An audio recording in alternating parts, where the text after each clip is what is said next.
प्रदेश में रेलवे की लापरवाही से 4 दिन में दूसरा बड़ा रेल हादसा हुआ है। औरैया के अचलदा में कैफियत एक्सप्रेस के 10 डिब्बे पटरी से उतर गए। आजमगढ़ से दिल्ली आते वक्त कैफियत एक्सप्रेस डंपर से टकरा गई, जिसके बाद यह हादसा हुआ है। इस हादसे में 74 लोग घायल हैं और इनमें से 4 की हालत बेहद गंभीर बनी हुई है। जिस डंपर से कैफियत एक्सप्रेस टकराई वो पहले से ही ट्रैक पर पड़ा हुआ था। यह डंपर ओवरलोडेड होने की वजह से ट्रैक पर पलट गया था। इस हादसे की बड़ी बातें हम आपको लगातार दिखा रहे हैं तस्वीरों के साथ। ट्रेन के 12 डिब्बे पटरी से उतर गए। कैफियत एक्सप्रेस के आजमगढ़ से दिल्ली ये ट्रेन जा रही थी, इस वक्त ये हादसा हुआ और इस हादसे में 74 यात्री जख्मी हो गए हैं। ये बड़ा हादसा है। 74 बहुत बड़ा सवाल है कि वहां पर कैसे पड़ा हुआ था, क्यों इसको नहीं हटाया गया था। तो 4 दिन में दूसरा बड़ा हादसा हुआ है। औरैया के अचलदा में यह हादसा हुआ जिसमें 74 लोग जख्मी हो गए हैं और ये तस्वीरें आप देख पा रहे हैं। इस वक्त रेस्क्यू ऑपरेशन वहां पर चल रहा है, राहत और बचाव का काम वहां पर किया जा रहा है। सबसे बड़ा सवाल ये खड़ा होता है कि आखिरकार इस डंपर के पलटने की सूचना आगे क्यों नहीं दी गई। जब ट्रेन के आने का टाइम हो गया था तो इस डंपर को क्यों नहीं हटाया गया, और इस लापरवाही की वजह से यह बहुत बड़ा हादसा हो गया जिसमें 74 यात्री जख्मी हैं और 4 की हालत बेहद गंभीर बताई जा रही है। ये 2 तस्वीरें इस हादसे से जुड़ी हुई देख पा रहे हैं आप अपने टेलीविजन स्क्रीन पर। रेलवे की एक और बड़ी लापरवाही की वजह से एक और बड़ा हादसा हुआ है। इसमें खास बात यह रही कि वो अच्छी बात भी है कि एलएचबी कंपार्टमेंट्स थे इस रेल में, जिसकी वजह से बहुत बड़ा हादसा नहीं हुआ। ये 2 हादसे आपके टेलीविजन स्क्रीन पर हम दिखा रहे हैं। एक अभी का हादसा है जो रात 2:30 बजे के आसपास हुआ, जिसमें कैफियत एक्सप्रेस टकरा गई डंपर से। 74 लोग जख्मी हुए हैं। और अब से 2 दिन पहले 3 दिन पहले हादसा हुआ था खतौली में, जिसमें 23 लोगों की मौत हो गई थी। 20 अगस्त को कलिंग उत्कल एक्सप्रेस के डिब्बे पटरी से उतर गए थे। पटरी पर काम चल रहा था, मरम्मत का काम चल रहा था, इसकी भी जानकारी नहीं थी, जिसकी वजह से बड़ा हादसा हुआ था और 23 लोगों को अपनी जान गंवानी पड़ी थी। सवाल उठ रहा है सीधा कि आखिरकार जो रेलवे विभाग है वो क्या कर रहा है।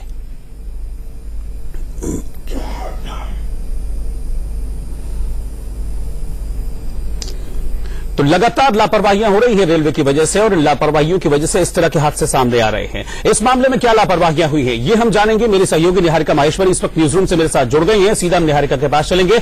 निहारिका, फिर इस मामले में लापरवाही सामने आ रही है। 74 लोग जख्मी हुए इस रेल हादसे में। बिल्कुल, अगर एलएचबी कोचेज नहीं होते तो उससे भी ज्यादा बड़ा हादसा हो सकता था। बहरहाल कैजुअलिटी रिपोर्ट नहीं हुई है, लोग घायल हुए हैं। 4 दिन 2 बड़े रेल हादसे। अपने दर्शकों को ग्राफिक्स के जरिए जानकारी दे देते हैं कि हम कह रहे हैं कि कब तक प्रभु भरोसे रेल, अब रेल लग रहा है भगवान भरोसे हो गई है। रेलवे की बड़ी लापरवाही।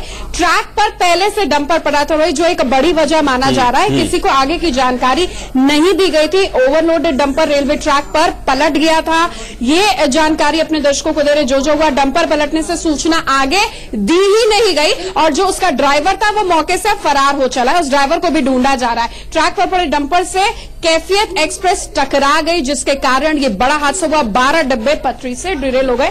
टक्कर के बाद यहां अपडेट अपने दर्शकों को दे रहे थे, 10 नहीं बल्कि 12 डब्बे ऐसे हैं जो कि पटरी से डिरेल हो गए हैं। लाइट कोचेस से हैवी होते तो समझिए कि खतौली जैसी कैजुअलिटीज हो जाती। हादसे में 74 घायल हो गए, 4 की हालत गंभीर है। 2 को दिल्ली रेफर कर दिया गया और 2 इटावा में भर्ती हैं। ये बड़ी लापरवाही है। और इसके अलावा इंडिया न्यूज के भी कई सवाल इससे सामने निकल कर आ रहे हैं, जो लगातार हम अपने दर्शकों से पूछ रहे हैं कि इसकी जिम्मेदारी कौन। रेलवे ट्रैक पर पहले से ये डंपर पड़ा कैसे था। आज 2:40 पर हादसा हुआ है। 2 दिन पहले एक हादसा हो गया। रेल विभाग पूरी तरीके से सख्ते में, उसके बावजूद डंपर पर पड़ा हुआ था। डंपर पलटने की सूचना आगे बढ़ाई नहीं गई, दी ही नहीं गई जानकारी। रेलवे की तरफ से इतनी बड़ी लापरवाही हुई कैसे। अब बड़े तमाम सरकारी बाबू अधिकारी, रेलवे के तमाम अधिकारी मौके पर मौजूद हैं। वो कुछ बोल नहीं रहे हैं रोहित, लेकिन लापरवाही तो हो गई है, जान बच गई है, लेकिन लगातार बढ़ते हादसों ने शिकन माथे पर खड़ी कर दी है कि रेल लाइफलाइन है कि क्या है रोहित।